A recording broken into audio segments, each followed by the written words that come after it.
Okay, what if I told you that every single selfie you take, every social media profile you've ever perfected, wasn't just you being you, but was actually the fulfillment of a wild 60-year-old artistic prophecy? It's a crazy thought, but stick with me. I mean, think about it. Is your life a performance? For most of us, yeah, it kind of is now. We build our personal brands. We curate our stories. We're basically performing our lives for an audience. But where did this whole idea that our very existence could be an exhibit even come from? So let's start with something we all know really, really well. This idea of our lives as a kind of permanent public exhibit. Look, we all do it. We pick the best photos, we write witty captions, and we build this like real-time public biography of ourselves. We've become the curators, the artists, and the main attractions of our own little digital museums. And this is where it gets really interesting. Because this impulse, this need to turn our life into a work of art, it's not a product of the internet, not at all.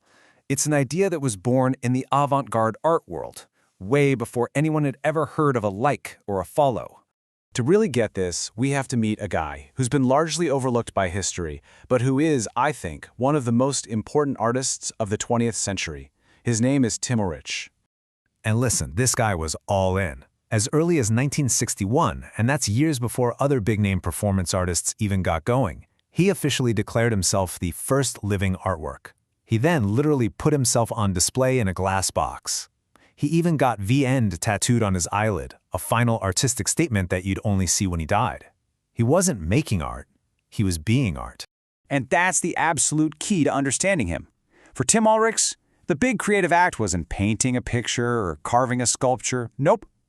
It was just existing.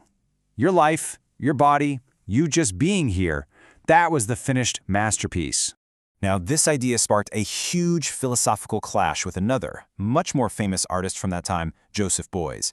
And it really boils down to a battle between two powerful concepts, being art versus doing art. So this chart lays out the whole conflict perfectly. You've got Joseph Бойs, who saw people as creators. For him, it was all about the action, the doing. His whole philosophy was about our potential to go out and change the world. But then you have Ulrichs, whose idea was way more radical. He focused completely on being. He said, you don't have to do a single thing to be art. Your existence alone is the finished product. You know, Beuys famously said, every person is an artist. But what he meant, as you can see here, is that we all have the potential to participate, to make things, to get involved. It's an awesome, action-packed idea. But Ulrichs' philosophy, it's a giant leap beyond that. He wasn't saying every person is an artist. He was saying every person is art. Already, finished, just by being alive. That's a subtle distinction, but it changes absolutely everything. It's not about what you can do, it's about what you already are. Okay, so how does this weird 60-year-old art world debate turn into an incredible prophecy about our digital lives today? Ulrichs had a name for his big idea, total Kunst, or total art. It's this concept of completely fusing your art and your life until they're the same thing. Your entire existence becomes the project. Does that sound a little familiar? Because today, we just call it personal branding. It's the exact same idea. We strategically shape our public identity. We turn our lives into something recognizable, something with value. It's Kunst, just dressed up in the language of marketing.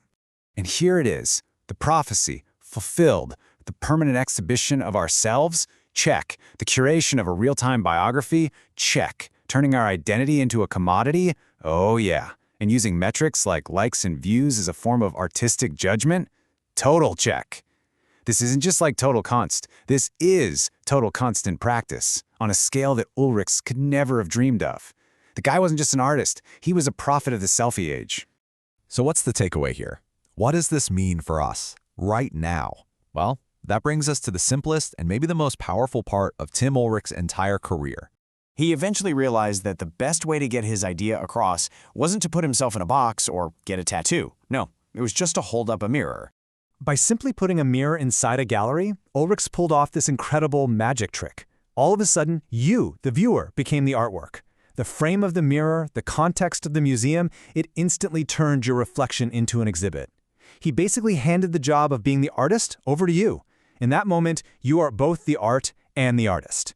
It's the smallest possible action with the biggest possible effect. And that's the question that Ulrich is still asking us today. every time we see our reflection in a mirror or even on the dark screen of our phone. In this age where we're constantly putting ourselves on display, are you just looking at a person or are you looking at a masterpiece? What you decide just might change everything.